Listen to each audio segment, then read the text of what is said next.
श्री गोपीजन वल्लभाय नमः। श्री वल्लभाधीश की जय। श्री गुरु चरणारविंदो जयते। ચારે વર્ણોમાં પ્રથમ એટલે બ્રાહ્મણો મારું સ્વરૂપ છે. બ્રહ્માંડમાં વહન કરતા તીર્થોમાં ગંગાજી મારું સ્વરૂપ છે. સરોવરોમાં સમુદ્ર ક્ષીર સાગર મારી વિભૂતિ છે. શાસ્ત્રોમાં ધનુષ્ય મારી વિભૂતિ, શસ્ત્રોમાં ધનુષ્ય જે છે તે મારી વિભૂતિ છે. ધનુર્ધારીઓમાં ત્રિપુરારી ભગવાન શંકર મારું સ્વરૂપ છે. નિવાસ સ્થાનોમાં પર્વત મારી વિભૂતિ છે. જ્યારે ગહન જંગલ સ્થાનોમાં હિમાલય પર્વત એ મારી વિભૂતિ છે. વનસ્પતિઓમાં અશ્વત્થ પીપળો એ મારું સ્વરૂપ છે. પીપળાને અશ્વત્થ કહ્યું છે.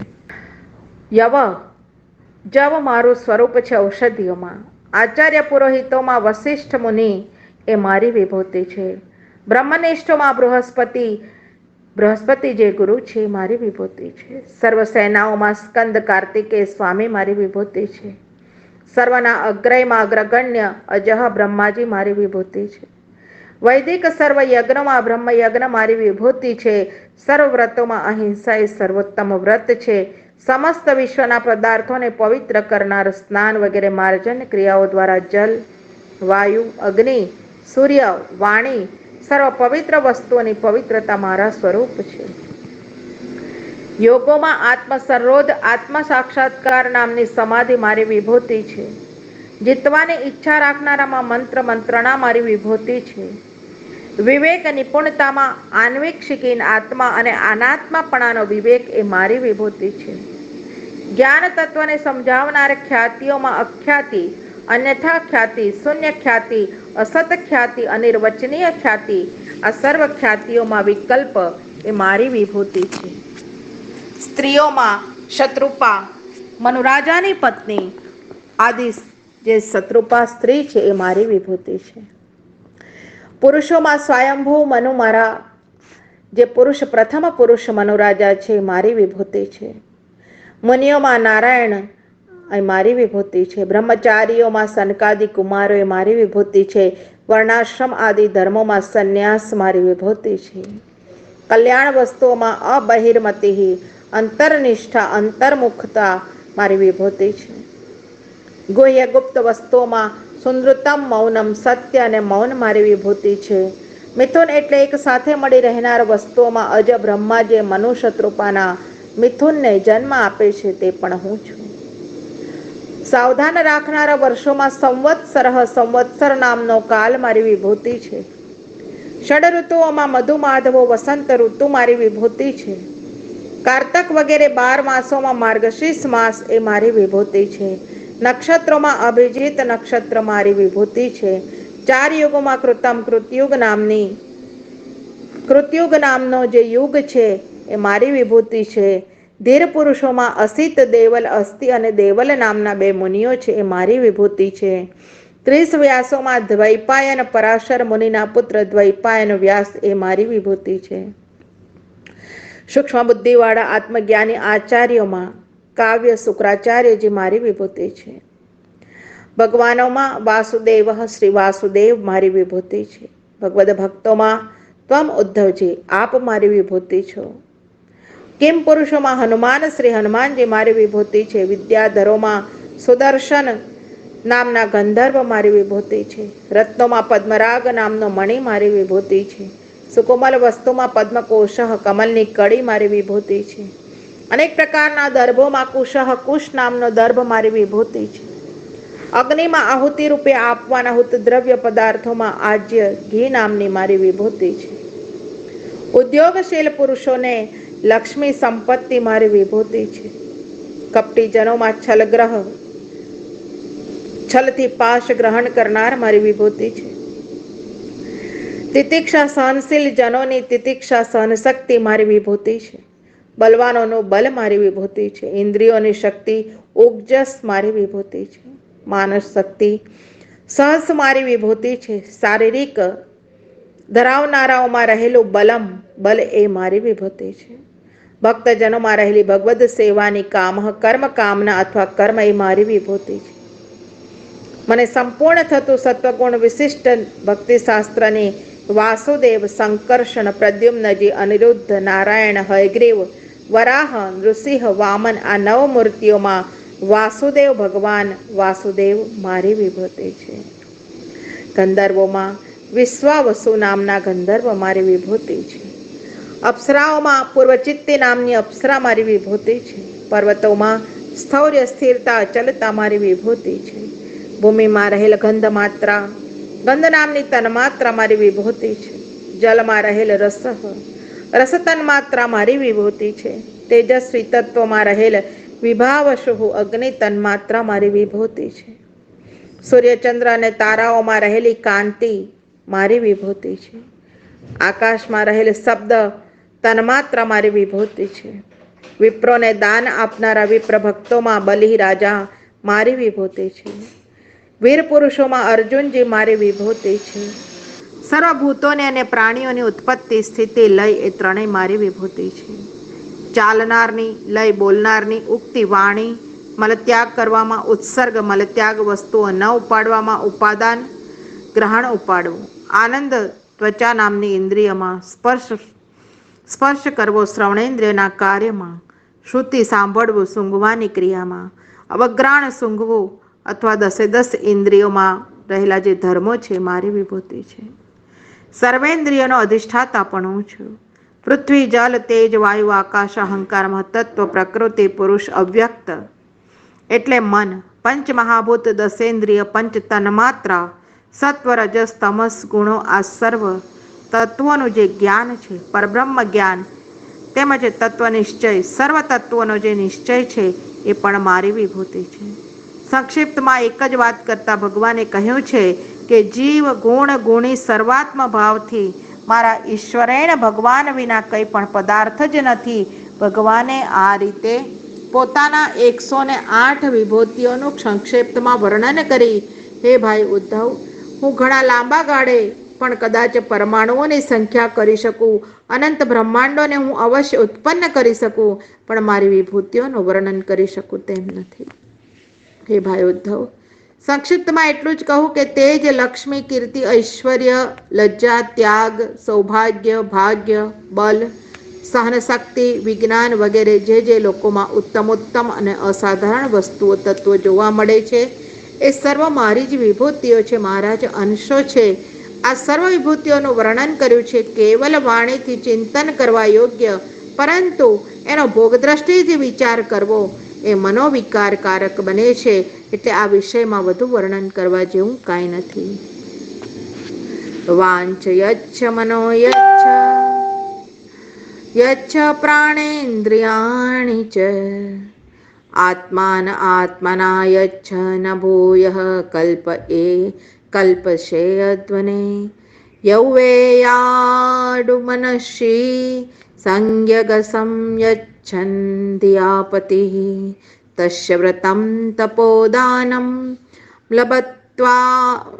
મ્લબત્યામ ઘટામ્બુવત. હે ભાઈ ઉદ્ધવ, વાણીનું મૌન ભગવદ નામ સ્મરણ, ભગવદ્ ગુણ સંકીર્તન દ્વારા સંયમ કરો, મનનો ભગવત સ્વરૂપમાં ધ્યાન દ્વારા નિગ્રહ કરો, પ્રાણાયામથી પ્રાણોનો નિરોધ કરો, સેવામાં વિનિયોગ કરી સર્વેન્દ્રિયોનો નિરોધ કરો અને આત્માનો મનનો બુદ્ધિ દ્વારા તથા ભગવદ અનુગ્રહ દ્વારા નિરોધ કરો. હે ભાઈ ઉદ્ધવ, આ પુનઃ જન્મ મૃત્યુની ઘટમાળમાં આવવાનું રહેશે નહીં. હે ભાઈ ઉદ્ધવ, જે કોઈ ભગવાનના માર્ગનો પથિક મન અને વાણીનો વિવેકશીલ બુદ્ધિથી સંયમ કરતો નથી, એના વ્રત, તપ, જપ, દામ વગેરે પુણ્યો કાચી માટીના ઘડાની માફક જલની બહાર વહી જાય છે એમ એના પુણ્યો વહી જાય છે. હે ઉદ્ધવ, જે કોઈ વ્યક્તિ મારી અનન્ય બને, અનન્ય હોય, મારામાં ઓતપ્રોત હોય કે થવા ચાહે એ ભક્તજન મનને, વાણીને, પ્રાણોને મારી અનન્ય ભક્તિ ભરેલી બુદ્ધિથી સંપૂર્ણ સંયમ કરે એટલે સંસારને સમાપ્ત થતા જરા પણ વાર લાગતી નથી. તસ્માન મનોવચઃ પ્રાણાન્યચ્છેન્મત્પરાયણઃ મદભક્તિયુક્તયા બુદ્ધ્યા તતઃ પરિસમાપ્યતે. ઇતિ શ્રીમદ ભાગવત પિયુષના 11 સ્કંદમાં સાયુજ્ય મુક્તિ પ્રકરણમાં અધ્યાય 16મો. શ્રી વલ્લભ કૃપા ગુરુ કૃપા ગોવિંદ કૃપા તે જાપ્યમ. શ્રી કૃષ્ણાર્પણ વસ્તુ. સદગુરુ ચરણારવિંદો જયતે. અધ્યાય 17મો. શ્રી હરિ શ્રી ગોપીજન વલ્લભાય નમઃ. આનંદાય નમઃ. પરમાનંદાય નમઃ. શ્રી કૃષ્ણાસ્યાય નમઃ. કૃપાનિધયે નમઃ. સદગુરુ ચરણારવિંદો જયતે. આ 17મા અધ્યાયમાં જનકલ્યાણકાર ધર્મોનું વર્ણન છે. આમાં યૌવન પ્રથમ પ્રાપ્ત થતાં પૂર્વનું વિદ્યાર્થી જીવન કેવા આદર્શવાળું હોવું જોઈએ. વિદ્યાર્થી તેજસ્વી બુદ્ધિમાન બને તેમજ જીવનથી સમાજને કેવી રીતે ઉપયોગી બને, ભગવાનને કેવી રીતે મેળવે, આવા આદર્શો અધ્યાયમાં આપ્યા છે. આ અધ્યાયમાં કુલ 58 શ્લોકો છે. ઉદ્ધવાચ યત્સ્વયાભિહિતઃ પૂર્વં ધર્મસ્ત્વદ્ભક્તિલક્ષણઃ વર્ણાશ્રમાચારવતાં સર્વેષાં દ્વિપદામપી. શ્રી ઉદ્ધવજીએ કહ્યું છે કે હે નાથ, આપે વર્ણ ધર્મનું પાલન કરતા તેમજ આશ્રય ધર્મનું પાલન કરતા ભગવદ ભક્તિ પ્રાપ્ત કરાવનાર ધર્મનું પૂર્વે સૃષ્ટિ પ્રારંભ કાલે વર્ણન કર્યું છે. આ સાથે વર્ણ ધર્મ રહિત તેમજ આશ્રમ ધર્મ રહિત જનોને માટે ભક્તિરૂપ ધર્મ પણ આપે કહ્યું છે. હે કૃષ્ણ, હે શ્રી કમલલોચન, હવે મારે આપની પાસેથી જાણવું છે કે આપ મને જે સ્વધર્મનું પાલન કરવાથી માનવને સહજ રીતે આપણા ચરણમાં ભક્તિ થાય એ સ્વધર્મનું આચરણ કેમ કરવું? આ સ્વધર્મ કયો? આ સ્વધર્મનો પ્રકાર કયો? આ વસ્તુ આપ કૃપા કરી અમને સમજાવો. હે માધવ લક્ષ્મીનાથ, એક વાત એવી છે કે આપે પૂર્વે હંસાવતારમાં બ્રહ્માજીને હંસ સ્વરૂપે જે શ્રેષ્ઠ ધર્મો સમજાવ્યા હતા, વર્ણવ્યા હતા, એ ધર્મો આપ અમને કહો. કારણ કે હે મહાબાહો, મારું તો માનવું છે કે આપના વિના આ ધર્મનું અન્ય કોઈ વર્ણન કરી શકે તેમ નથી. હે શત્રુતાપન શ્રી કૃષ્ણ, આપના કહેલા ધર્મને તો ઘણો વિસ્તૃત કાલ પસાર થયો છે. મારું માનવું છે કે મૃત્યુલોકમાંથી પણ વિસ્તૃત હોય. અચ્યુત, આ માનવ આ મૃત્યુલોકમાં આ દિવ્ય ધર્મના આપના વિના કોઈ ઉપદેશક, રક્ષક કે પાલક કોઈ સંભવે નહીં, કોઈ હોઈ જ ન શકે. હે નાથ, અધિક તો શું કહું, ભૂતલની વાત જવા દો, પરંતુ જ્યાં નિરંતર ભગવાન વેદ સાક્ષાત ચાર મૂર્તિમંત સ્વરૂપે બિરાજમાન છે, આ બ્રહ્મલોકમાં જો આ દિવ્ય ધર્મના ઉપદેશક, રક્ષક કે પાલક નથી, તો અન્ય લોકોમાં તો આશા જ ક્યાંથી રાખવી? હે નાથ, મધુદૈત્યનો નાશ કરનાર શ્રી મધુસૂદન પ્રભુ, ધર્મના ઘડનાર, કહેનાર, પાલન કરનાર, આપ જ્યારે સ્વેચ્છાથી પૃથ્વીને કૃતાર્થ કરો છો, પોતાના ગોલોકમાં બિરાજ છો, ત્યારે અદ્રશ્ય થયેલા કે વિસરાયેલા દિવ્ય ધર્મને કોણ કહેશે પ્રભુ? હે સર્વધર્મજ્ઞ શ્રી કૃષ્ણ પ્રભુ, જે ધર્મ આચરણથી આપની ભક્તિ પ્રગટે, એ ધર્મ સર્વથી સરળતાથી થઈ શકે, એ પ્રકારનું આપ વર્ણન કરી અમને ધર્મનું સ્વરૂપ કહેવાની કૃપા કરો પ્રભુ, કૃપા કરો. દંડવત પ્રણામ પ્રભુ ચરણોમાં. ભગવાન શ્રી કૃષ્ણની ભક્ત પ્રિયતા. શ્રી સુખદેવજીએ કહ્યું કે રાજન પરીક્ષિત, ભગવાન શ્રી હરિને પોતાના અનન્ય સેવક ભક્તવર શ્રી ઉદ્ધવજીએ જ્યારે આવા પ્રશ્નો પૂછ્યા છે, ત્યારે ભગવાન અત્યંત પ્રસન્ન થયા છે. લોક માત્રનું કલ્યાણ કરનારા શ્રી સનાતન ધર્મનું વર્ણન કરવાનું શરૂ કર્યું. ભગવાન શ્રી કૃષ્ણએ સ્નેહવશ પ્રત્યુત્તર આપતા કહ્યું છે કે હે ભાઈ ઉદ્ધવ, આ તમારો પ્રશ્ન ધર્મની મર્યાદાનું સંપૂર્ણ પાલન કરનારો છે. આ તમારો પ્રશ્ન ધર્મ મર્યાદાની અંદર આવી જાય છે. ધર્મનું નામ વર્ણાશ્રમ ધર્મ છે. આ વર્ણાશ્રમ ધર્મનું પાલન કરનારને મોક્ષનું દાન કરે છે. આ ધર્મનું અવશ્ય મારી પાસેથી હે ઉદ્ધવ આપ શ્રવણ કરો. કૃતયુગનું સ્વરૂપ. હે ભાઈ ઉદ્ધવ, આ જે અનંત લાંબો કાળ ચાલે છે એના કૃતયુગ, ત્રેતાયુગ, દ્વાપરયુગ અને કલયુગ, આવા 4 પ્રકાર છે. આરંભના પ્રથમ કૃતયુગમાં 4 વર્ણ ન હતા, પરંતુ હંસ નામનો એક જ વર્ણ હતો. આ સમય એવો હતો કે ત્યારે જન સમાજ તપ, પવિત્રતા, દયા, સત્ય નામના 4 ધર્મના પાયાઓનું સેવન કરતો હોવાથી આ યુગની જનતા કૃતાર્થ ગણાતી. તેથી આ યુગનું નામ કૃતયુગ નામ અપાયું. આકૃતિ યુગમાં ઓમકાર સ્વરૂપ એક જ વેદ હતા. આ સમયે એક વેદના 4 વિભાગો અને નામો પડ્યા ન હતા, પરંતુ દેવનું નામ પ્રણવ એવું નામ હતું. આ યુગમાં હંસ સ્વરૂપે હું જ એ વેદને ધારણ કરતો હતો અને સર્વથા પાપ રહિત પુણ્યશીલ મુનિજનો તપોનિષ્ઠ બનીને હંસ સ્વરૂપે મારું સેવન કરતા હતા. પ્રભુના ચરણોમાં દંડવત. ત્રેતાયુગનો પરિચય આપ્યો છે. હે ભાઈ ભાગ્યશીલ ઉદ્ધવ, 4800 દેવોના વર્ષો એટલો સમય પસાર થયો. 4800 દેવોના વર્ષો એટલો સમય પસાર થયો. ત્યારબાદ ત્રેતાયુગનો પ્રારંભ થયો. મારા હૃદયમાંથી પ્રાણો દ્વારા ભગવતી શ્રુતિ વિદ્યા ઉત્પન્ન થઈ. આ શ્રુતિના રૂક, યજુઃ, શામ એવા 3 નામ હતા. આ ત્રણેય વેદો દ્વારા મહારાજ સ્વરૂપ એવા યજ્ઞની ઉત્પત્તિ થઈ. આ યજ્ઞના હોતા, ઉદ્ગાતા અને અધ્વર્યુ એવા 3 અંગો હતા. આ 3 મળીને જ યજ્ઞનું સ્વરૂપ બનતું. આ ત્રેતાયુગના પ્રારંભથી 4 વર્ણોની મારા વિરાટ સ્વરૂપમાં મુખમાંથી વિપ્રો, બાહુમાંથી ક્ષત્રિયો, સાથળમાંથી વૈશ્યો, પાદમાંથી શૂદ્રોની ઉત્પત્તિ થઈ અને આ 4 વર્ણ કહેવામાં આવ્યા.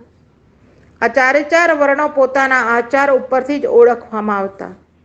હે ભાઈ ઉદ્ધવ, ત્યારબાદ વર્ણોમાં 4 આશ્રય વિભાગો થયા. એમાં વિરાટના હૃદયમાંથી બ્રહ્મચર્ય, વક્ષસ્થલમાંથી વાનપ્રસ્થ, મસ્તિષ્કમાંથી સંન્યાસ અને અધોભાગમાંથી ગૃહસ્થાશ્રમ ઉત્પન્ન થયો.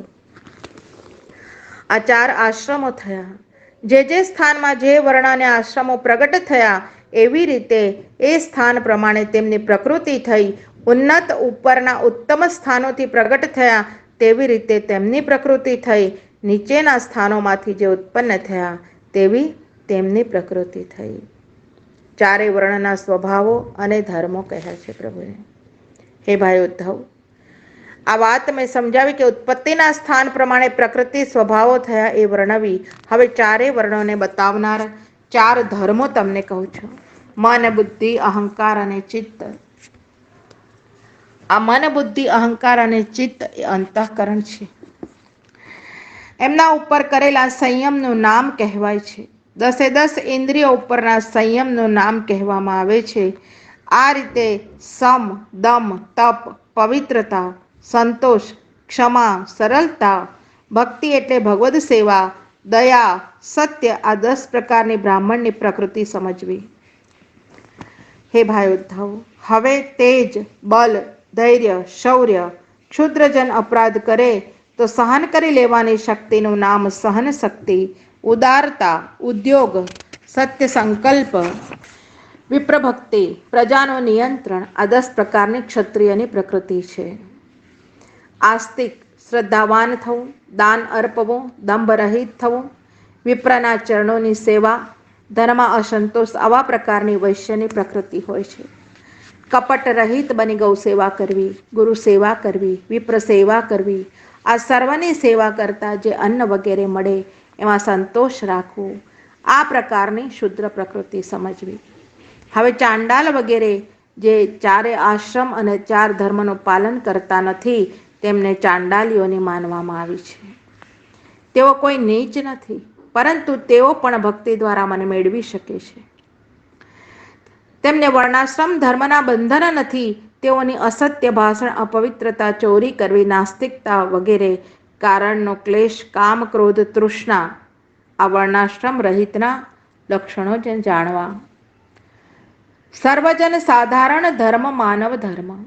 હે ભાઈ ઉદ્ધવ, વર્ણ ધર્મનું નિરૂપણ કર્યું, પરંતુ પુરુષના જીવન અને પુરુષના લક્ષ્યને સિદ્ધ કરનારા પ્રત્યેક માનવ સર્વ સમાન ધર્મો પણ સમજાવું.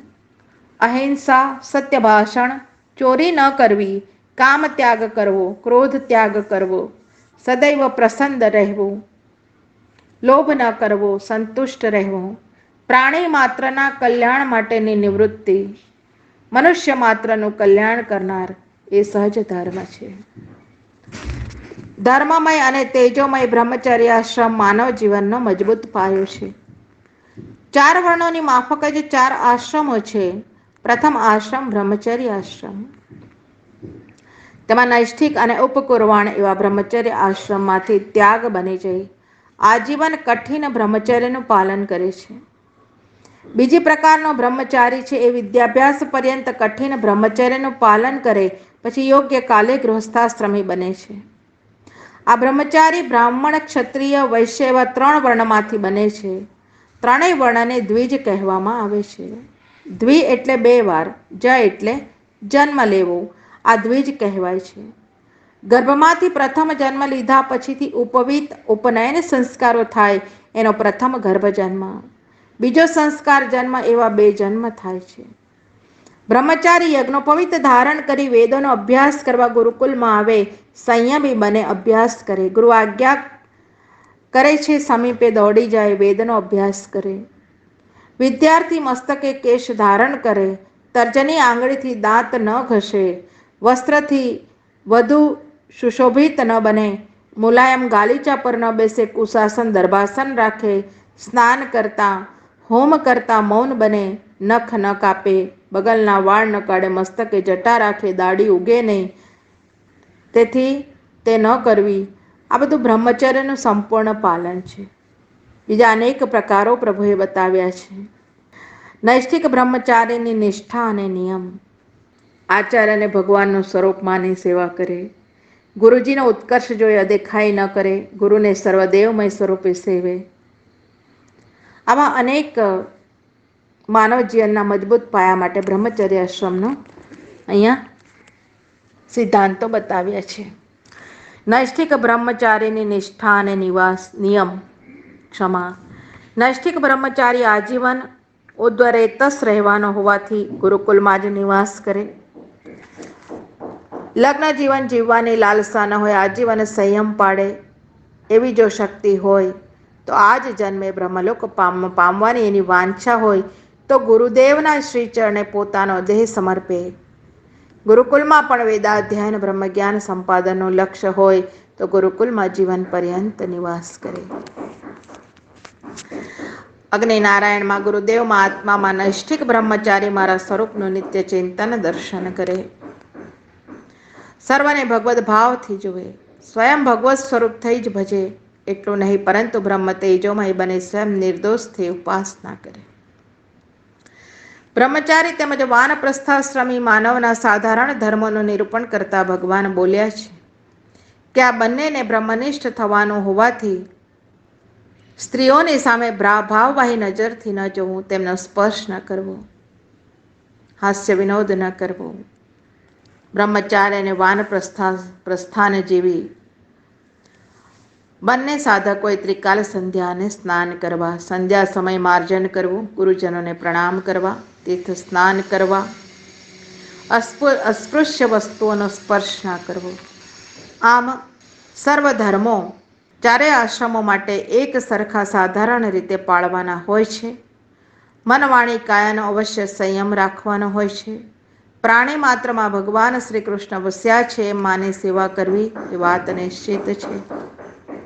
બ્રહ્મ પ્રાપ્તિની ઈચ્છા ધરાવતો બ્રહ્મનિષ્ઠ નૈષ્ઠિક બ્રહ્મચારી અગ્નિ સમાન તેજસ્વી બની શુદ્ધ બની જો તીવ્ર તપશ્ચર્યા કરે તો અને અનન્ય ભક્તિ કરે તો અંતઃકરણમાં વસેલી દ્રઢ વાસનાઓને ભક્તિથી અને તપથી ભસ્મ કરી સ્વયં શુદ્ધ બની જીવન મુક્ત બને છે. હે ભાઈ ઉદ્ધવ, હવે ઉપકુર્વાણ એટલે કે અભ્યાસ પૂર્ણ કરીને લગ્ન જીવન જીવવા ચાહતા બ્રહ્મચારી સંબંધે વિચાર કરીએ તો ગુરુકુલમાં અભ્યાસ કરતા વિદ્યાર્થીને ગૃહસ્થાશ્રમ ધર્મમાં જવું હોય, લગ્ન કરવું હોય, એનો વિધિ અહીંયા આપ્યો છે કે વેદનો અભ્યાસ સંપૂર્ણ કર્યા પછી ગૃહસ્થાશ્રમમાં પ્રવેશ કરવા જો ચાહે જીવ તો આવા જીવે, આવા સ્નાતકે ગુરુકુલમાંથી પિતૃકુલમાં વિદાય થતા ગુરુદેવને અભિષ્ટ દક્ષિણા આપે, ગુરુજીની આજ્ઞા તેમજ આશીષ લઈ સમાવર્તન નામનો સંસ્કાર કરે, જે અત્યારે તો બહુ દૂર થઈ ગયો બધું.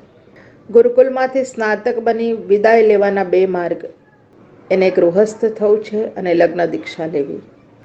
પોતાના ઘર તરફ પ્રસ્થાન કરે, પરંતુ એની ઈચ્છા વાનપ્રસ્થ થવાની છે તો વનમાં વિદાય લે. જો શુદ્ધ મનવાળો હોય તો વનમાં સુખેથી જાય. બ્રાહ્મણ હોય તે જ વનમાં જાય. ક્ષત્રિય વૈશ્ય માટે તો ગૃહસ્થ થવું જ કલ્યાણકારક છે, જે વિરક્ત છે. સ્નાતક બ્રહ્મચારી તો વાનપ્રસ્થ બને અથવા સીધો સંન્યાસી બને, એને શાસ્ત્રની સંમતિ છે.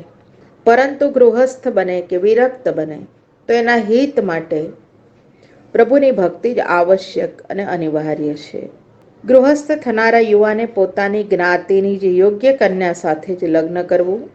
લગ્ન કરતા પહેલા કુલ, શીલ, રૂપ, વિદ્યા પોતાનાથી વય યોગ્યતા તપાસી કલંકિત કે નિંદિત કન્યા સાથે લગ્ન ન કરવાનું કહ્યું છે. બ્રાહ્મણ કન્યાએ બ્રાહ્મણ કન્યા અથવા ક્ષત્રિય કે વૈશ્ય કન્યા સાથે લગ્ન કરવું. ક્ષત્રિય ક્ષત્રિય કન્યા કે વૈશ્ય કન્યા સાથે લગ્ન કરવું. વૈશ્ય વૈશ્ય કન્યા અને શુદ્ર કન્યા સાથે શુદ્રએ લગ્ન કરવું. આ લગ્ન અનુલોમ લગ્ન કહેવાય.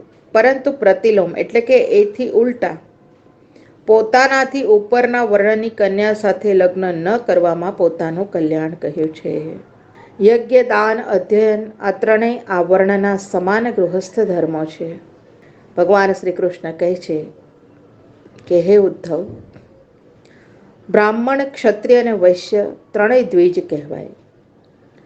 યજ્ઞ, દાન, વેદાભ્યાસ ત્રણેય વર્ણ માટે સમાન ધર્મ છે. જ્યારે દાન લેવું, અધ્યયન કરાવવું, યજ્ઞ કરાવવો ત્રણેય બ્રાહ્મણની આજીવિકા હોવાથી ક્ષત્રિય અને વૈશ્ય આ ત્રણેય ક્રિયાઓ કદાપી ન કરવી. ખાસ કરીને બ્રાહ્મણે પ્રતિગ્રહ એટલે દાન તો લેવું જ ન જોઈએ, કારણ કે પ્રતિગ્રહથી તપ, તેજ, યશ ત્રણેય સંપત્તિઓનો નાશ થાય છે. આ કરતાં એ યજ્ઞ કરાવી, વેદાભ્યાસ કરાવી અને બ્રાહ્મણે આજીવિકા ચલાવવી આમ કહ્યું છે. પોતાની લાચારી જેવું કે દીનતા જેવું લાગે તો પછી ઉચ્ચ વૃત્તિથી પોતાનો નિર્વાહ કરે. ઉચ્ચ વૃત્તિ એટલે કે ખેડૂત ખેતરમાંથી ધાન્ય લણે દાણા ઘરે લઈ જાય. અનાજના ડુંડા ખેતરમાં પડ્યા હોય અથવા ખળામાંથી અનાજ લણી લઈ ગયા બાદ ચારેય બાજુ જે દાણા વેરાયેલા હોય આ દાણા વીણી લાવીને પોતાના નિર્વાહ કરવાનું કહ્યું છે. બ્રાહ્મણસ્ય તુ દેહોયમ ક્ષુદ્રકામાય નેષ્યતે કૃચ્છાય તપસે ચૈવ પ્રેત્યાનંત સુખાય ચ. શિલોંચ વૃત્તિથી જીવવું એટલે અસાધારણ કષ્ટ ભરેલું છે. દિનતાભર્યું જીવન જીવવા કરતાં તપોમય અને કષ્ટમય જીવન સારું. કારણ કે બ્રાહ્મણનો દેહ એક ક્ષુદ્ર સુખો કે ભોગ વિલાસો માટે નથી હોતો. એ તો આજીવન કષ્ટ સહન કરવા, તપશ્ચર્યા કરવા અને દેહ લય બાદ પરમાનંદના સુખ પામવા માટે છે. ભગવાનની આજ્ઞા અનુસાર જો ત્યાગવૃત્તિ કેળવવી, તપશ્ચર્યા કરી સર્વ પ્રકારની કામના વિનાનો અકામ, અતિશય ધીરજવાળો, આંગણે આવેલા અતિથિની સેવા કરનારો, મનને પ્રભુની સેવામાં પરોવી રાખનાર, સદૈવ ગૃહસ્થાશ્રમ ધર્મમાં પત્ની, કુટુંબ, પરિવાર સાથે રહેવા છતાં ભક્ત સદૈવ વિરક્ત છે, આસક્ત વિનાનો છે, એને આંગણે મુક્તિ સ્વયં દોડી આવે છે.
દેવો